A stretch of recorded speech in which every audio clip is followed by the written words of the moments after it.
Former Yakuza, the price of leaving the family, the irreversible ink, a life indoctrinated. Imagine wanting to leave the most powerful criminal organization in Japan, the Yakuza. You think you're finally free, but what if the true price of that freedom is paid not with money, but with your very life, your family, and your peace of mind? He thought leaving the Yakuza meant a second chance at life. Instead, he found himself in a prison without walls, haunted by his past and hunted by those he once called family. This is the story of what it really costs to walk away from one of the world's most feared criminal empires. Tokyo glows in 1,000 lights, its streets alive with the quiet hum of discipline and progress. Yet beneath this order lies a darker rhythm, one of loyalty, crime, and power. For decades, the Yakuza have been both feared and tolerated, existing in a gray space between illegality and influence. They are businessmen,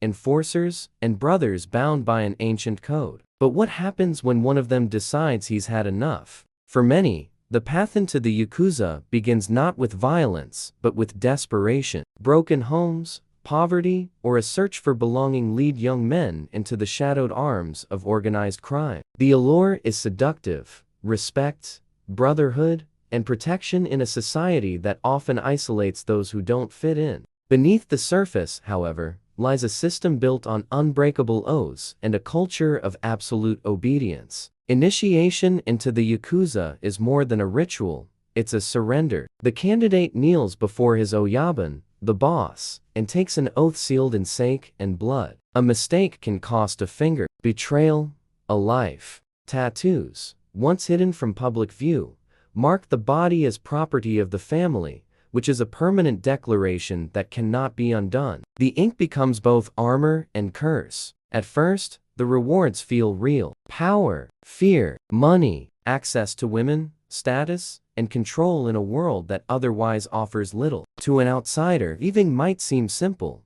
so simple like to just walk away. But to the Yakuza, there is no such thing as former. Once initiated, one's soul belongs to the clan. Over time, cracks form in the walls of loyalty. Some members begin to question the violence, the extortion, the endless cycles of revenge. Others simply grow tired of living as fugitives in their own homeland. But doubt in the Yakuza is a dangerous infection. The first whispers of defection bring surveillance, intimidation, and warnings cloaked in politeness. A single word to outsiders can mark a death sentence. The decision to leave often starts quietly. A man packs a single bag, disappears in the night, and hopes to fade into anonymity. But the Yakuza's reach is long, and their memory unforgiving. To them, defection is betrayal, and betrayal demands consequence. When a member tries to leave, punishment follows. Financial ruin is the first weapon. Debts appear, accounts vanish, and legitimate work becomes impossible. Landlords are pressured,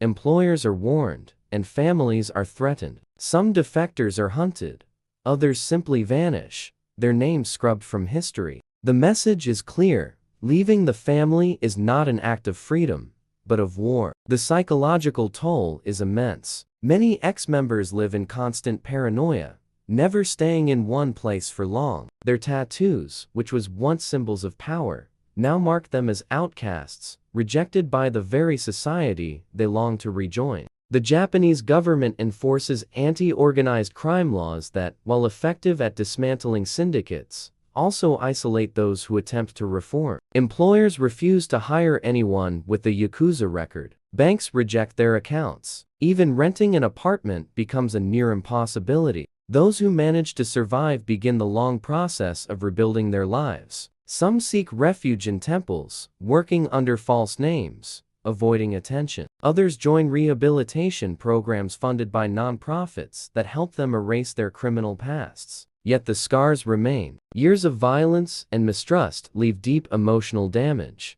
A few find solace in family or religion, but many live as ghosts. They became men without homes, identities, or futures. There are rare cases of hope. A handful of social workers and priests dedicate their lives to helping former Yakuza find honest work. These helpers face harassment themselves, often threatened for aiding defectors. Still, they persist, believing redemption should not be impossible. Even for those who escape, the past never fully releases its grip. The Yakuza code lives within them. Many describe feeling as though their tattoos burn whenever they hear the name of their old clan. Relationships suffer, children grow up in secrecy, and the shadow of their past follows them everywhere. Some live entire lives under new identities. Others end their stories quietly, unable to bear the weight of freedom. The generational impact is haunting. Families of former Yakuza carry stigma long after the crimes are forgotten. Sons are denied jobs. Daughters are avoided. The Yakuza's reach, it seems, extends beyond the grave. And so, the question remains, what is the real price of leaving the family? For some, it is survival without peace. For others, death without closure. In Japan's quiet streets, among its neon lights and silent alleys, live men who carry invisible scars, a reminder that freedom, when taken from the Yakuza, is never truly free. Subscribe to Mafia Crime Tale for more videos like this.